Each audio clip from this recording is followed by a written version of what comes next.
everybody doing? Welcome to our August webinar for this month, Tyson Storehouse webinar. If you remember, we had a webinar a couple of weeks back at the beginning of the month that was really for July, but we had it the first week of August. So this is our actual August webinar.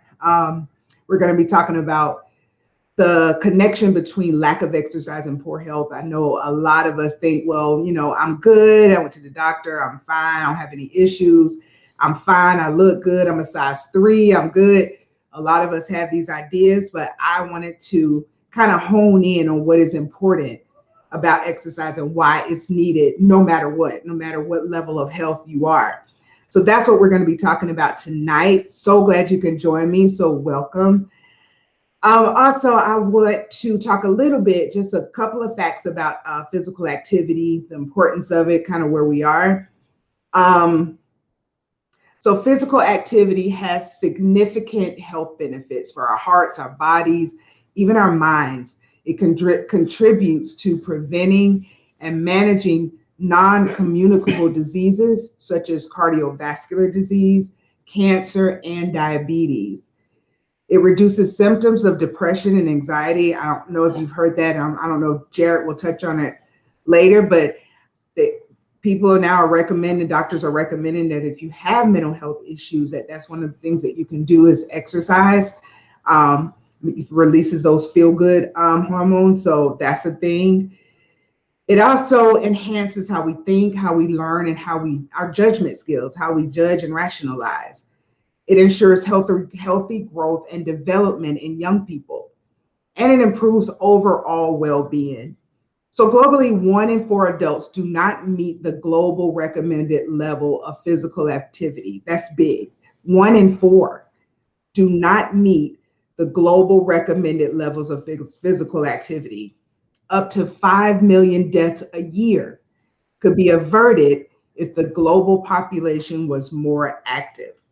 I don't know if you guys hear me, but that is really big. 5 million deaths can be prevented if we just move more. People who are insufficiently active have a 20% to 30% increased risk of death compared to people who are sufficiently active. And more than 80% of the world's adolescent population is insufficiently physically active. I got these points from the World Health Organization, but of course you can Google and find out more if you want to about the importance of exercise, and that's what we're going to be getting into tonight. So moving on, I told you guys in my post earlier how excited I was to have this guest. He is my oldest brother's son. He's very accomplished in what he's been doing outside of his profession. So you just gonna forget about me over here? Oh my gosh. Outside of his professional, how professional he is and how great he is in his professional career, in his personal life. I mean, you guys can follow him after this, but he makes me sick how much he works out and just make sure he gets it in. So I'm so excited to have him tell you a little bit about him. So Dr. Jared L. Best Sr. is the owner of Team Best FITT. He has a PhD in business administration with a concentration in economics and currently serves on staff as an economist for the Department of the Air Force.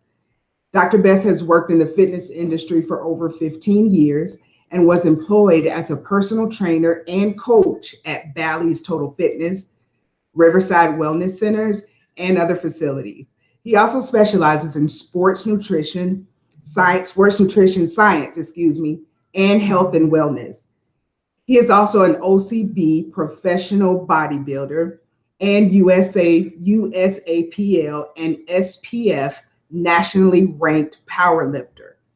He currently coaches several professional athletes from various different sports, as well as many health and wellness clients from a holistic approach. He believes in keeping God first. Yes, he's the best. And achieving his expectations of being the head and not the tail, as specified in Deuteronomy 28:13.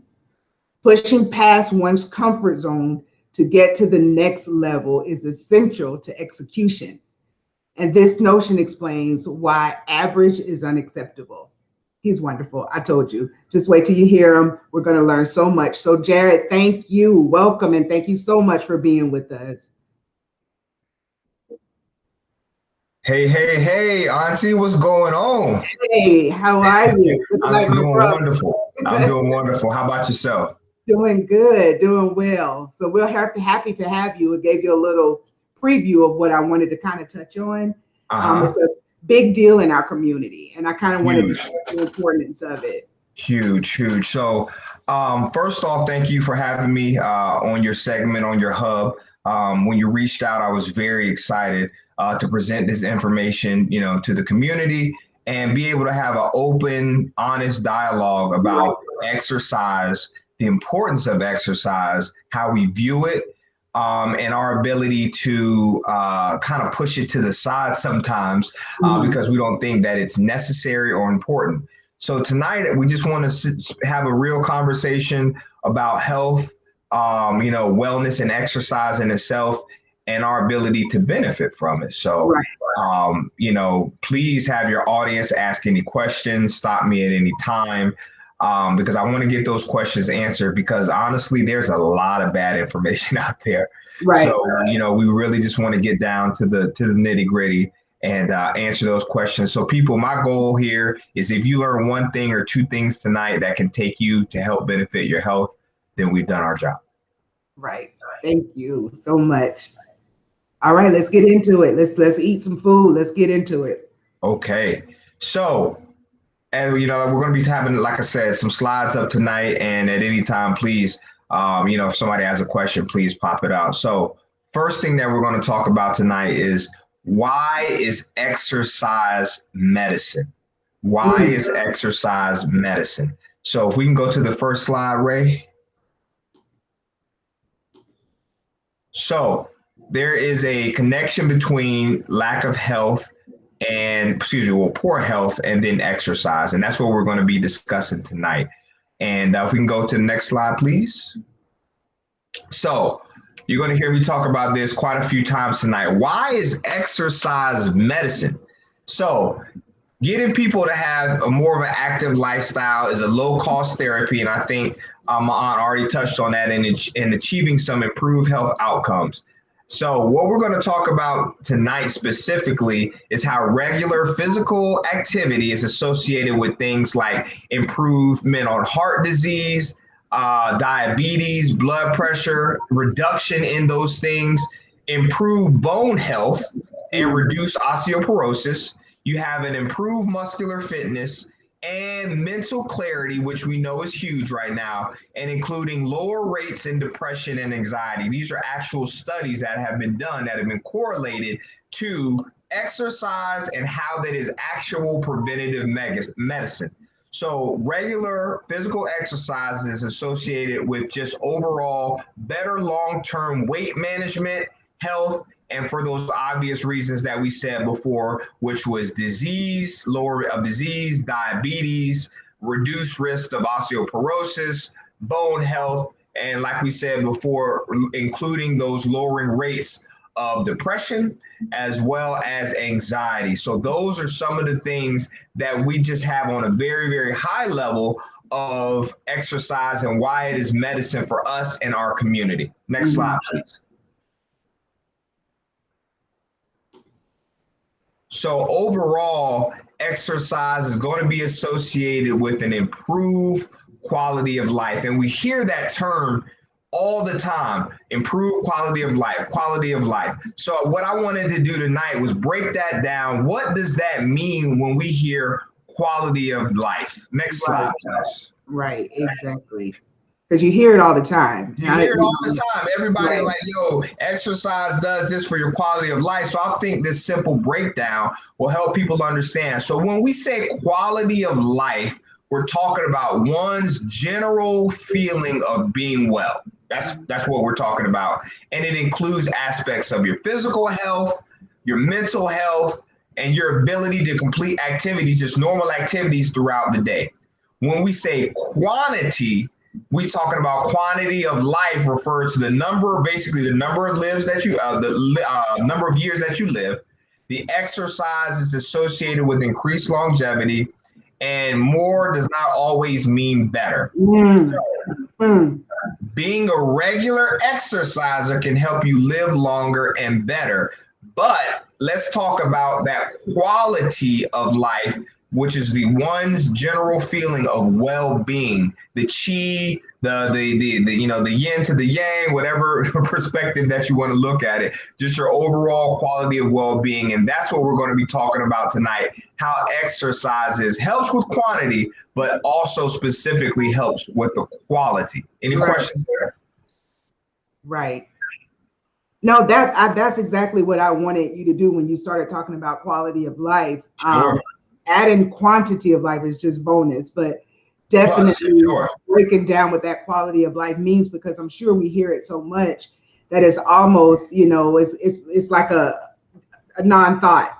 Right, it's a buzzword, right? Like it's a buzz. We hear it so much, it's a buzzword, but people don't understand truly what quality of life really means. Right. So I really appreciate that. Of course. And I know our viewers will appreciate it as well. 100%. So next slide.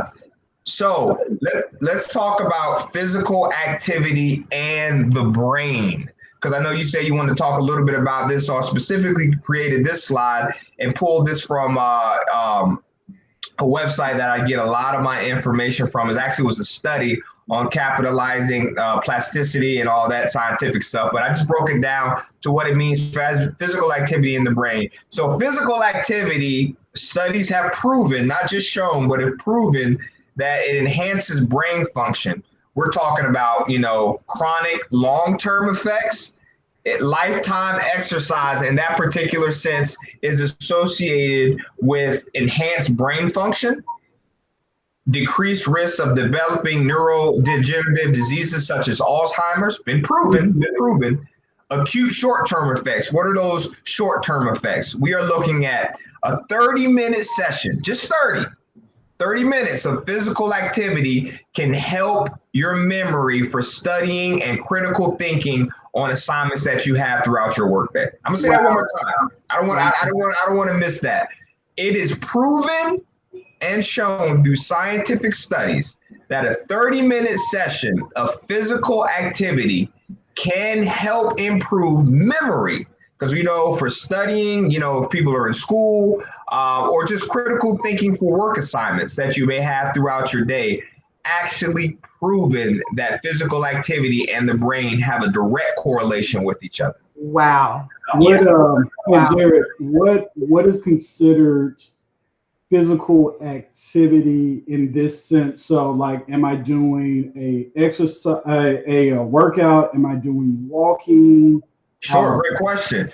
So when we're talking about physical activity, we're talking about your threshold. Your cardio threshold is broken down into like 4 or 5 different levels, where you're starting off, walking, then you're getting in a fat burning zone, then you're getting in a more elevated heart rate, and then you're getting into a cardio zone, and then you're getting into your threshold. But what we're talking about when we're talking about simple physical activity, we're talking about things that put you in that low heart rate threshold, maybe between 80 beats per minute to 100 beats per minute. That's all the physical activity that you're talking about. A normal resting, heart rate is usually around 60 to 80.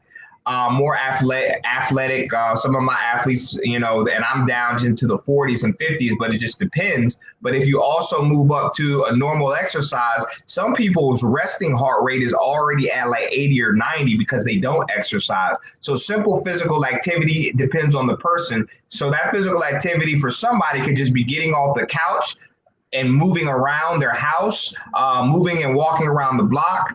For your more concentrated athlete, your physical activity is going to mean a lot, different things. So the important thing here is to understand your level of physical activity depends on the elevation of your heart rate and how in shape you really are. Yes. Gotcha. Thank you. Absolutely. Okay. So next slide, please. So when we're talking about physical activity and mood, because I want to put some correlation. So what did we just talk about? We talked about brain function. Now we're going to talk about actual mood. What does physical activity do, and what does it do with your mood? So Physical activity releases, and I think you said this earlier, hormones to decrease depression and feelings of anxiety. So it has been proven that there has been studies and correlations done on groups and variables proving this, that the physical activity releases those hormones, those good endorphins that you have, and actually brings you down in a very, very conscious and relaxed state. So that's why you see people after work, they head to the gym, they hit the weights, because they are now feeling those hormones being released, and it helps with that anxiety of maybe the next day, the depression, or some things that may be going on at home.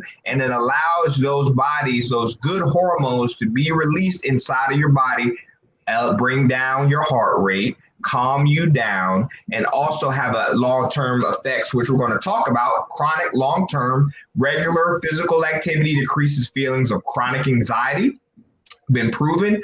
And also acute short-term effects is one session of physical activity reduces feelings of anxiety and creates calmness, like we said. And then one session of moderate to vigorous activity, and that goes back to elevating that heart rate up and getting it up, decreases feeling of depression. And my sources are actually stated down there on exercising with anxiety and depression. That is actually a proven scientific study on several different people over the years that has proven how physical activity directly affects your mood.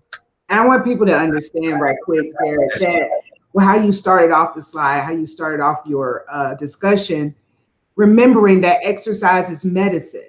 It is. And as you're talking, I'm just thinking about how many people I know and how many people I treat and deal with that are on medications for this very thing, on medications for anxiety, on medications for depression, when we have a God-given remedy for these things, which is as simple as exercise. So I just want to throw that out there and reiterate the fact that it really is medicine. It really is, especially in this context. Right. I've had several clients. I've had, athletes come off of high blood pressure medication, go to doctors and their LDL is completely lowered, go to the doctor and, they can now get off, different cholesterol, medicine. So it really is medicine, not just, the hype phrase of what you hear of, doing this exercise along with a proper diet literally can change your life in an instant. The moment you start ingesting good things in your body, the moment you awaken your body to do what it's supposed to do, instead of being in a state that it's been in by not feeding and giving it that exercise, it can't perform at an optimum level. I always tell my athletes, why are you putting 87 octane gas into a 93 engine? That is basically what it boils down to. Right. And it's so important. Like I said, it's so important. And I'm so glad you're touching on that. So we can understand that it's not like I always just kind of want to bring it back, that it's not about how you look. No, it's not about. That has nothing to do with it. Right. That's a benefactor. That's a subset of you being in shape and you being healthy is the way you look. But you should not combine those together, because you're going to start utilizing in your mind, if I don't look a certain way, I'm going to give up. What little do you realize that all you should be doing is to be healthy first, and everything else will follow suit. Exactly. Thank you for that. Sure, absolutely. Next slide, please. So when we talk about, and Ray touched on it a little bit earlier, and now we got to the slide, we can talk about it. And I just wanted to give a simple chart that helps kind of break down, where do you begin? Because that's where I hear a lot of, not my high tier athletes, but, my people who do wellness, health and wellness with me. Where do I begin, coach? Where in the world there's so much information about physical activity, and how do I start? And I give them, this chart is very, very simple to understand, and we'll go through it, and it's very simple. So please have anybody ask questions I have. So the use of physical activity pyramid and the FITT principle. So the FITT, F-I-T-T, F stands for frequency, meaning how often. I stands for intensity, the first I, how hard. T stands for time, how long. And T stands for type, and what type. So the things that we should do.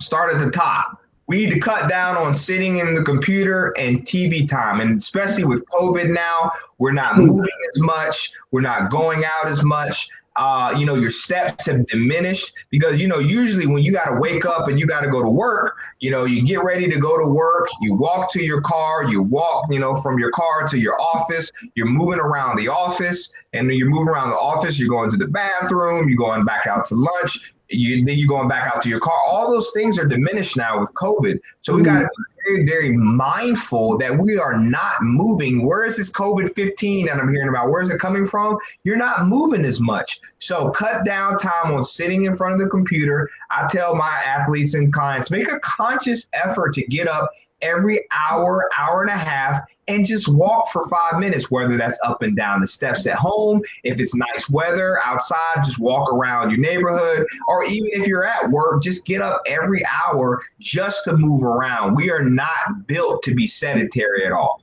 Right. It's just not in our DNA. It's not in our makeup. So just cut down on sitting in front of the computer and TV. Then 2 times a week, starting off, strength activities, lifting weights, curl ups, pull ups. These are just some examples that we're pulling out just on this chart. And then flexibilities activities. People don't understand, even as a pro bodybuilder, I do stretching, I do yoga, I get on the foam roller, I got a massage gun. It's all important in recovery because what it does is break up that myofascial release and that muscle tension and just allows you for blood to flow, for you to circulate, for you to feel better. So flexibility is very, very important. So if we move down to the third tier, we're talking about aerobic exercise. Everybody knows what that is. That's 3 to 5 times a week. And that's, at least 150 minutes a week. So that's, 30 minutes times 5, that's exactly where you want to be at for, physical aerobic activity. That means cardio activities, running, swimming, brisk walking, definitely can get that in, biking, recreational activities, playing tennis, hiking, basketball, skating. All of those things are 3 to 5 times a week that you need to be doing. And going back to Ray's initial question, that's what you can be doing for those cardio activities. That's what you can be doing for those strength activities when you're starting out. But the last block is probably the most important for me. Every day, as much as possible, take the stairs. You don't realize, how you can get that heart rate elevated by just taking stairs. Right. For a fact, when you take those stairs, you're not in the best shape you should be in. You sound like a turbine engine by the time you get up out the top. I take offense to that. There's no way, that you should be making that much sound when you are taking the steps. I mean, it's not a good look. So we definitely, that's your body telling you, you need to move more. Walk instead of drive and ride. I live in DC. So in Washington, DC, everybody walks, everybody uses the metro, everybody uses public transportation. So, I have the ability to walk, and that's a great help. Do work around the house. Housework is no joke. Friday or Sunday, when I usually do housework for this house, like you're moving, you vacuum up some steps. Oh, it'll whip you good. You know what I mean? You're moving around and doing what you need to do inside your cleaning your house up. Oh yeah, you gonna get some work. You know what I mean? So those things, walk the dog. I have a German Shepherd, so I have to take her walking every morning. Those are those things that you are not really thinking about. That's physical activity, but they're actually physical activity. So at what point, Jared, should we, like if I have if I'm 300, 400 pounds, sure. I'm ready to do something. I'm ready to get moving. And I know those things at the very last tier are helpful. Yes. But I'm ready to do a little more. So at what point should I move? And I'm this heavy. So what? Great question. Great question. So 300-400 pounds at that point, since you probably are morbidly obese, you want to check with your doctor first to ensure that any physical activity that you do, because you could be close to, a heart attack, close to, some type of failure, or, your spike, you just can't jump out there and do a marathon, right? Mm-hmm. So once that's checked off and the doctor says, start with simple things like walking. I had just recently, I had a client he's at 120 pounds naturally, but he just started off with clean up his diet. he started walking. He's almost to the point of where he's starting to jog now. And he has lost 120 pounds over the past 6.5, almost 7 months. And that's natural. Natural. No surgery, no shakes. He's eating normal food, none of that crazy, no flat tummy tea, none of that. But he's just putting in the work. And, for me as a coach, I'm proud of him. But we're not done, you know what I mean? So what he started off doing was just simply walking. He walks up to the Redskins Stadium, walks the stairs, comes back. And that started months and months ago. And then he noticed he can do a little bit faster. He can do a little faster because your body wants to move. It all goes back to that holistic well-being. Your body wants to move. Your body wants to take charge and be able to move in a way that it is, it's healthy. Right. Yeah, it was what it's supposed to do. Back in the day, they didn't have to exercise because they were humping camps and pulling up tents and putting stuff on donkeys and everything else, and they were moving all the time. Walking everywhere.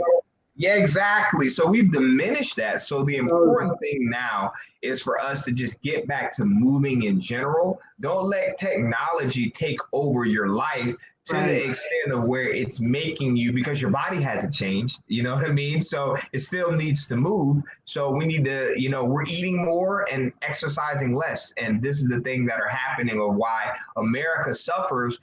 They predicted in 2028 that America will be not only have adults in the obesity range, but 1 out of 3 kids will be morbidly obese. Wow.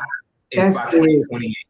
That's big. Oh, we got a question, Jared. We got two questions. The first one. Can you hear him? Yeah, I can hear him fine.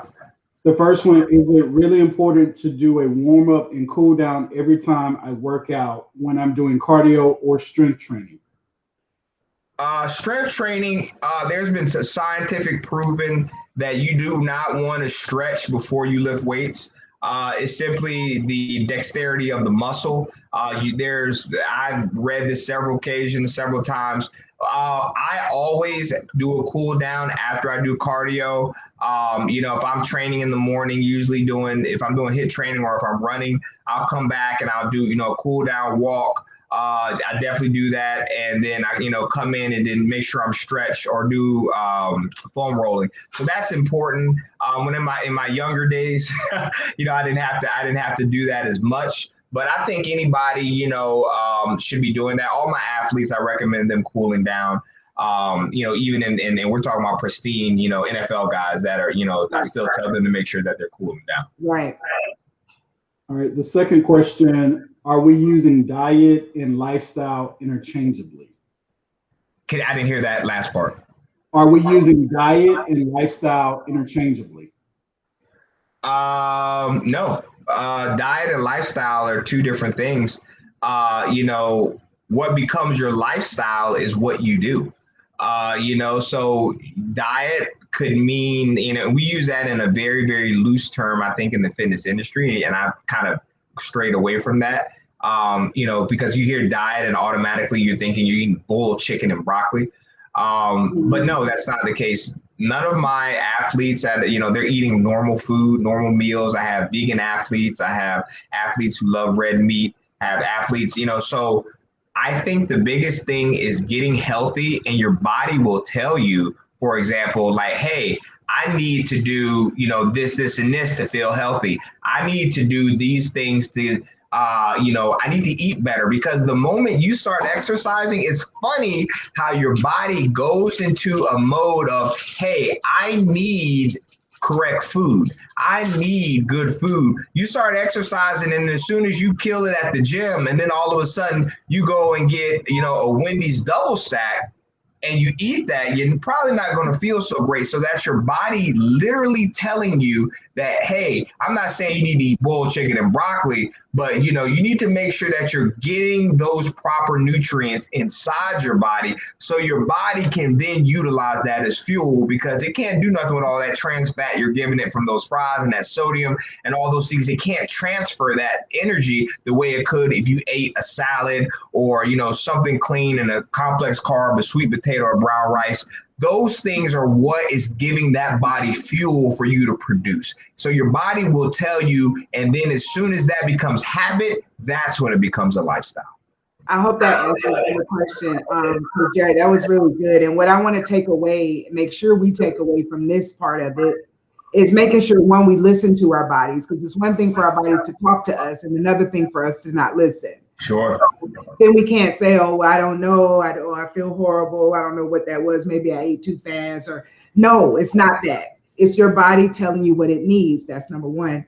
Number two is we have to remember that a lifestyle is what it is for us. Like you said, it changes for us. Whatever our diet is, whatever, we can't be eating all the horrible foods, but my lifestyle may not be your lifestyle. Correct.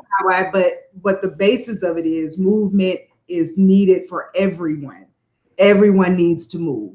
Period. Everyone. Yes, size 22. Everybody needs to move. So that's what I wanted to. Any more questions? Yep. Okay. All right. Right. And that goes back to also too, the importance of both like strength training and the aerobic capacities together, because it's funny. I train triathletes, I train marathon runners, and they come to me, Coach, I ain't lifting no weights. Oh, yes, you are. Oh, yes, you are. And it's funny that they do that, and then their times start dropping. Those things. Mm-hmm. Have you ever seen somebody who's a runner who's kind of skinny fat? And what ends up happening is that they don't have muscle dexterity. There's no tone in that muscle because they aren't using strength. Strength is just as an anaerobic piece is just as important as the aerobic piece, which can actually roll us into the next slide if we can. What is aerobic exercise? So when looking at aerobic exercise, it's just the activity that engages the cardiovascular system. Just your cardio. So let's just keep it very simple and high level. So the mode of physical activity that engage large muscle groups is maintained for a long period of time, over, 2, 5, 10, 30 minutes, however long, if you're doing interval training and things like that. So let's keep it super simple. So example of those include walking, running, elliptical, swimming laps, recreational activities, basketball, soccer, things like that. Those are aerobic exercise activity, and that's just going to elevate your heart. So, that's what a lot of people struggle with when starting off, with running, because, they try to, hey, coach, how do I start running? Well, you got to start walking first. It's literally like that, because the moment you try to run and you really never run before, your heart rate elevates, right? And once your heart rate elevates, your mind is going to automatically say, get everybody back. Stop. What are you doing? I'm about to die. Your heart rate is like 135. I promise you, you're not about to die. It's so psychological, it's so mental that a lot of people, after that minute and a half on the treadmill and they first reach that plateau of 140 of their heart rate, and it hasn't been ever elevated like that in the past 10 years, they freak out. All your heart is trying to do is be a muscle and trying to exercise. So since your heart is a muscle and you are now trying to push it and automatically you spike up to 140, your body's freaking out. It's like, whoa, I don't like this. But then if you do it for 2 minutes, then you do it for 4 minutes, then you do it for 6 minutes, and progressive in nature, next thing you know, you'll be doing it for running for 10 minutes straight. Your heart rate not freaking out at, you're at a 140 and normal and you're fine. And your body is starting to do what? Adapt to what you're doing. Right. Because it likes it. It likes it. It likes it. Believe me, you might not think it does, but it does. Psychologically, you don't like it, but your body likes it. Right. Your brain might not like it. Your knees might not like it, but your body likes it. Right. And it's funny how, a lot of my, clients will come back and say, well, I don't have knee planes anymore because you're lighter. Because there's not that much pressure. You've lost 30 pounds. Right. That's why that pressure was on your knees. People are like, well, I got bad knees. No, you not necessarily have bad knees. You may have bad weight on those knees. So that's huge. And so let's go into, resistance training, anaerobic. Next slide, please. So if we're looking at common types of resistance training, we're thinking of body weight. Those are your push-ups. Those are your pull-ups. Your crunches. You use free weights. Whether you're deadlifting, bench pressing, squatting. Machine assisted. Nothing wrong with going to your local gym and utilizing the machines for strength. If you're not comfortable with free weights, and then resistance bands. I know when COVID popped off, a lot of my clients couldn't go to the gym, so we had to create resistance bands workouts for them. So that's resistance training, and those are the things that you need to be doing, and that's why it's definitely important to do those anaerobic movements because they keep you strong. I even have our more seasoned clients, I don't call them old, that are in their 70s that are still lifting weights because it helps prevention of falls. It helps them keep them, like I said, putting down with osteoporosis, those things like that of what resistance training does that the cardio can't give you. So what is body weight? Is that doing exercises and using your weight, your body weight? Using your own body weight, your push-ups, your pull-ups, okay. Things like that are your own body weight, your dips, anything that you're doing with no weights, but you're using your own body as Got it. Okay. Jared, on the free weights, common things I hear or see on social media, low reps, high weight, or vice versa, high reps, low weight. Where do you stand there? So good question. So I tell my athletes and as well as clients too, that if we are utilizing, any principle, we're going to do, heavier weights as you can, because if you're using heavy weights, that is a crawl. There's only two ways to grow the muscle. Either you tear it or you put blood in that fascia tissue by stretching it. So you need to get the reps in. So those are there. So my philosophy as who's been training now for over 15 years, I literally utilize higher reps, which means, 10 to 12 with heavier weights. And I found that to be the most beneficial because at the end of the day, like I said, if you're trying to build muscle, you want to do it by two ways, either tearing it, and that's going to happen through, scar tissue. And when you putting that heavy weight on, and then also too, from putting blood inside the muscle, stretching that fascia tissue is like a balloon. And then you're able to do it from there. So the low reps, heavy weight, no, the high reps, lightweight, no, do both, because there's no reason why you can't do both. I mean, in your comfort zone. So do the moderate weight of what you can, but don't go so light that you get done, do 12 reps and you put it down and you're just waiting for the next set. You need to at least be a little bit spent by the time you get to that. Maybe if you're going to 12 reps, by that 9th or 10th rep, you need to be feeling in it, and it needs to be a struggle to get to that 12, because at the end of the day, if you're just breezing through it, are you really gaining anything? Right. Mm-hmm. Cool. All right. So next slide. So you're going to hear me say this until you get sick of it. So sit less, move more. And these are some important things that, I kind of wanted to bring a point out because people don't realize that sitting too much is a health hazard. It is. Sitting too much, because our body is made to move. We have to understand God created us for our bodies to move. So sitting too much is a health hazard and is also associated with increased risk of chronic diseases. This is actually a study. There's been several studies done on this, on being sedentary all day. So being physically active does not cancel out the negative effects of sitting too much. So it's important to be as active as possible. Sitting too much has problems with your posture. You start to slouch over. It's not natural for you to sit down for prolonged periods of time. Your body structure, has not changed forever. So, you need to make sure, how can you be less sedentary? What goes into that? Take walk breaks like we talked about frequently, during long bouts of sitting. You should not be sitting for more than 1 hour. That's what I was going to ask you. Yeah. Unless you're in a car ride that, that's not the norm. You know what I mean? You should not be sitting for more. If you're just regularly at work or you're at home, you should not be sitting for more than an hour unless you're sleeping. I mean, if you're sitting up there watching a movie, okay, I get it. But, if you're throughout your normal day, you're, say you get up at 6 and you're moving, 7 throughout your workday, you shouldn't be sitting at your desk. Take that 55-minute mark, get up. And I'm not talking, we got to go outside. Just walk around the office, get that blood movement, because it has an issue with circulation over time. It's been studies there. So stand up as frequently as you can. Got the new ergonomic desk. We have those as well. Stand up, and do work. When you do work on the phone, move around and walk or bike when possible when you do errands, like around, your campus. And I say campus in the terms of like just your work center. So, there's definitely a lot of things that you can do there.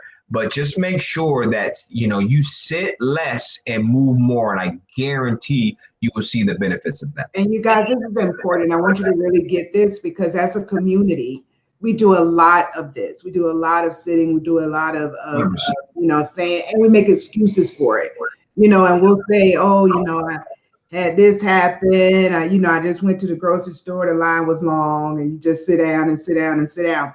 So as a community, this is a big deal in our community. So knowing these things that we can do, simple things that we can Simple do things in our community, absolutely. to change how we think, to change, and it really is a mindset. So if you're getting up like Jared said, every 55 minutes and doing that last 5 minutes of the hour, making sure you're getting up, making sure even when you're talking on the phone, handling your business, especially during COVID, a lot of business is conducted over the phone now and in emails and things. Stand up, walk around, do those things, walk to the mailbox, take the trash to the, things that we don't even think about that we can do. So I just wanted to reiterate that again, because it's important in our community. 100%. Well said. Well said. So next slide. So just a couple more slides here that we can get any questions that they have. The importance of sleep. 7 to 8 hours. We do not harp. We popping bottles all night and then we going in the work in the morning hurting. It's not going to work that way. Your body's going to catch up with you, and I guarantee once you hit over 35, it's going to come to a screeching halt. Right. So so the 7 to 8 hours, and here's why: lack of sleep can lead to your increased appetite. Say that again. It can lead to increased appetite, overeating, and energy deficient and weight gain. And so because you're not sleeping, your appetite increases. Correct. That's what you're saying. Just wanted to say that for the people in the back. Correct. Lack of sleep. Lack of sleep will cause an increased appetite. You know what I mean? Because you're up and your body's wondering why you're up. So might as well eat. I'm hungry, I think. Right. And then you go in that, it's causing overeating, energy, deficit, and, weight gain. Mm-hmm. Sleep is a key in regulating the body's process, including your metabolism as well. Proper sleep helps to feel you refreshed. You're able to complete your task. When you have a good, and it's gotten to the point. One thing about me, Clear, I'm gonna go to bed. You know what I mean? Like I'm gonna go to bed. Like let my wife put on a movie at 9:30 and see what happens. Right.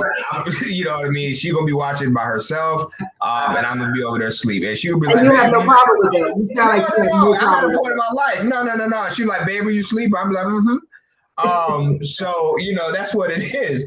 So but the thing is, I get up at the same time usually every day, but without alarm, it's usually around like 5:15 or so.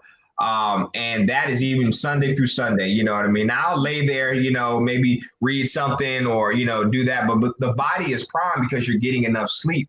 If that alarm is going off in the morning and it's scaring you, you're not getting enough sleep. Wow.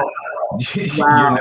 I'm gonna say that one more time. If you are in, going to bed and then all of a sudden you jump up in the morning and because you were in REM sleep and now all of a sudden you got to get up and you looking crazy, you're not getting enough sleep. Put your phone down, turn off the TV, because it's also that blue light and things like that also affect your sleeping pattern as well. So you got to be very careful with your phone. And anytime, usually about 30 minutes before I go to bed, phone is done. And, that's it. And, I get my time down to go ahead. And I even sleep with sleep blinders on, because Vanessa usually goes to bed later, so she's watching TV. But what that does is that all dark really, really helps. So getting enough sleep, that's just a little caveat there, is important for your mental health as well. It helps you just be being tired, groggy, unmotivated. There is nothing that changes from a toddler to when you're 40.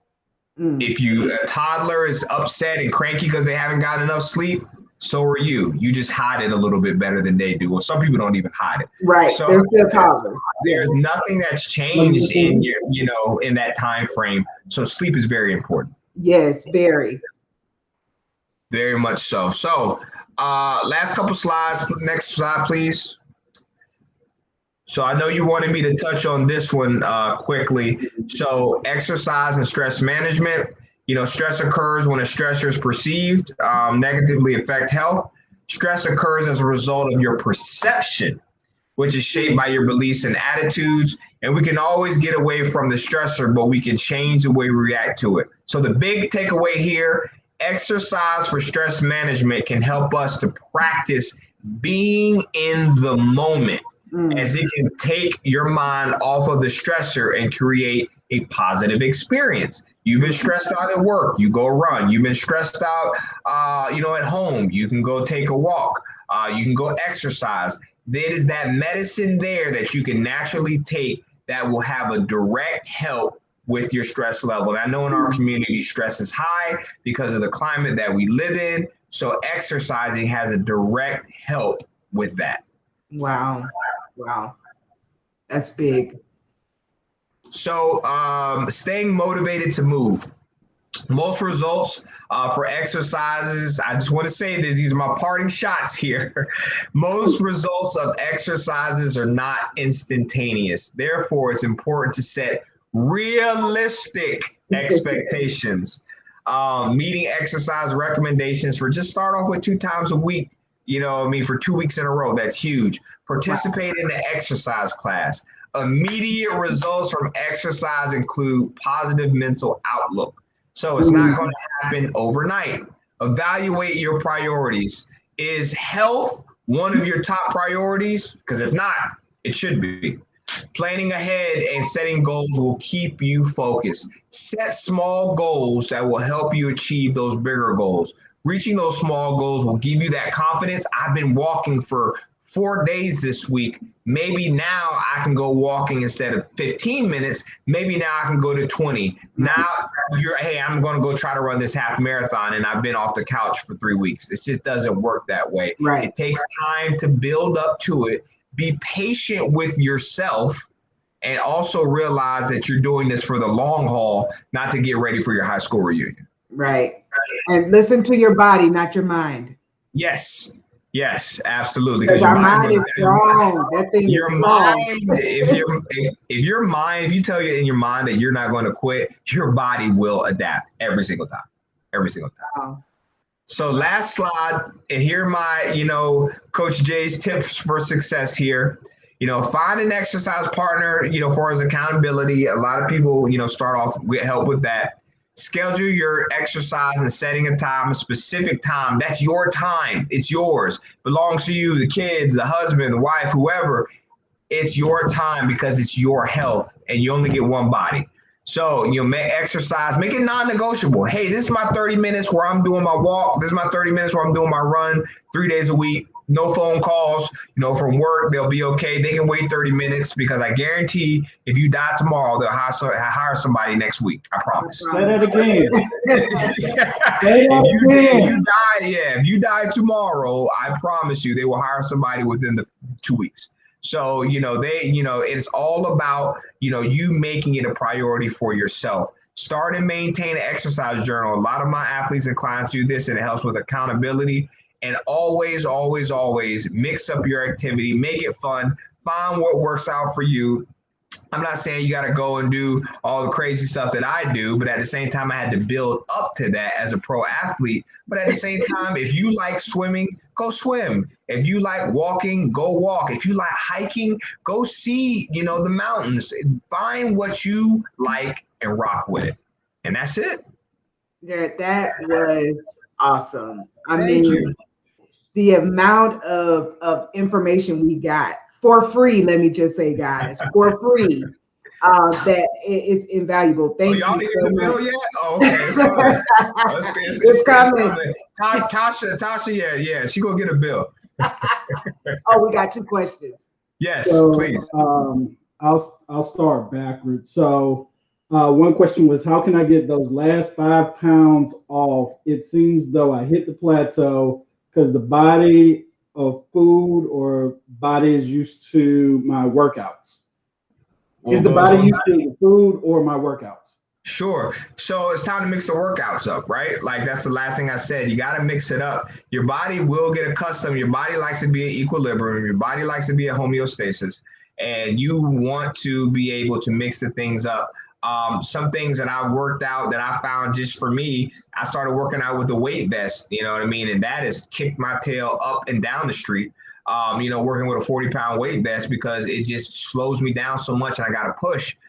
So just mixing the things up. Now, it's funny how the body works because the first place you gain it is the last place that you lose it. So people don't understand that. So because your body has like pockets and subcutaneous fat that it likes to go around, like, women like to be around their abdomen, guys around their stomach, ladies with their glutes and their hamstrings, fats around there. So you have to be patient with your body. And to lose that last 5 pounds, not only do you got to change the workout up, you got to make sure that you're eating on a consistent basis that will allow your body to produce a level of energy to push you to go to that next level.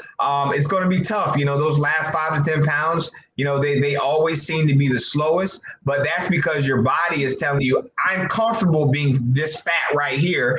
I'm not going to necessarily make it very easy for you, but that's when it goes to the mind and realizing it's not going to happen in 2, 4, maybe 6 weeks. But maybe at that 8-week mark, your body will realize, okay, I'll play this game that you're playing since you're being consistent. Right. Perfect. All right, and then the last question we have so far is, how often should a person do resistance training? Starting off, I would say 2 times a week starting off. Do an upper body and then do a lower body just to start off to get them. And then you can start worrying about splits and body parts and all that. But just someone getting started off, I would say twice a week is great. You know what I mean? Start off with upper body, do maybe like chest, back, and arms, and then maybe an exercise or 2 for each, and then the next couple of days take a break, and then you come back and you do your lower body, your legs, your quads, thighs, hamstrings. So yeah, split it up that way, and then as you get better with it, you can start maybe going 3 to 4, and that's when you can start doing splitting your body parts up to concentrate on those. Gotcha. Any more? No, none from them. My question, HIIT, SMIT, are those healthy, dangerous? Well, I didn't hear the what? HIIT or SMIT exercise or style of exercise, are they dangerous? Oh, no. Well, dangerous starting off if you haven't had high intensity interval training. HIIT, that's what it stands for. I do that every other day. Like I do that, that's my Monday, Wednesday, Friday routine. But the type of HIIT that I'm doing, I would never invite a new athlete or a new client out because they would die. So I'm it's always, you have the ability to scale your workout to anybody's, if somebody wanted to come out there and try it, I would just scale back the workout. So it's not dangerous at all. No. It's actually very, very viable, and it's a very good exercise because of what it does. It teaches your body to elevate your heart rate and then know how to bring it down, elevate your heart rate, know how to bring it down. And that's what the benefits of it. And you burn a lot of calories in a 45-minute session. I'm like around 720 calories in a 45-minute session from doing HIIT. And if I just was on, like an elliptical, it would probably be double that of me trying to get to that amount of calories. So it's not dangerous. It's just a workable system you have to build up to. But if somebody wanted to do HIIT training to start off, just make it very low intensity at first and build from there. But no, it's not dangerous. No. All right. That's it? Yep. Okay. Jared, I have one question. Please. Would you say a trainer is necessary? No. Having a personal trainer? No, a trainer is not, and I am a trainer. I'm a coach. So like It is only necessary when you have goals and you don't necessarily know how to get there specifically. Now, if you're just trying to be better and move and walk and just overall, you don't need a trainer for that. Get outside and walk. Get outside and do some gardening. Get outside and move.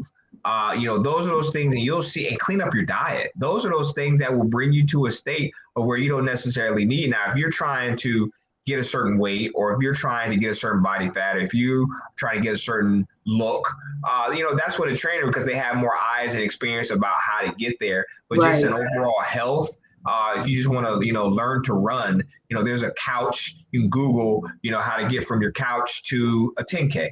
That's a very good app. Yeah. So there's things that you can do. So to use a trainer as an excuse not to move and exercise is trash. Okay, got it. That's what I wanted to say. I wanted to hear you say. Sure. Are some apps better than others? No, they're very, very general in nature. Then you have your lockdown apps with actual coaches that I like. For example, I have that I use, that I actually create workouts for my athletes. But at the end of the day, if a standard app works for you, a MyFitnessPal, a Tabata, or those apps that work, and it boils down to what you like. If it's something that you like and you can rock with that, by all means, that's not going to be a priority scale of what's bad, best, okay. As long as you like it, don't let nobody else dictate. As long as you get in the sweat and you're working, rock with it. Right. Gotcha. One last question came in. Sure. Any advice to give to a loved one about their activity level without being mean or turning into an argument? Great question. Really so this is what I've done, and you can do this, and I think this is very, very easy to do, is say, hey, let's go for a walk. Hey, let's I feel, and you can use this, you like, I feel that I need to do a little bit more, and I want you to join me with this so we can be healthy together. When you put that in that crux of, hey, I want us to be healthy together. Hey, I'm doing this. This is for your mom or your aunt or your cousin. Hey, I saw this, that I was on Tyson Storehouse, and I saw this tonight, and I'm fired up, and I want to get started, and I don't know how to start.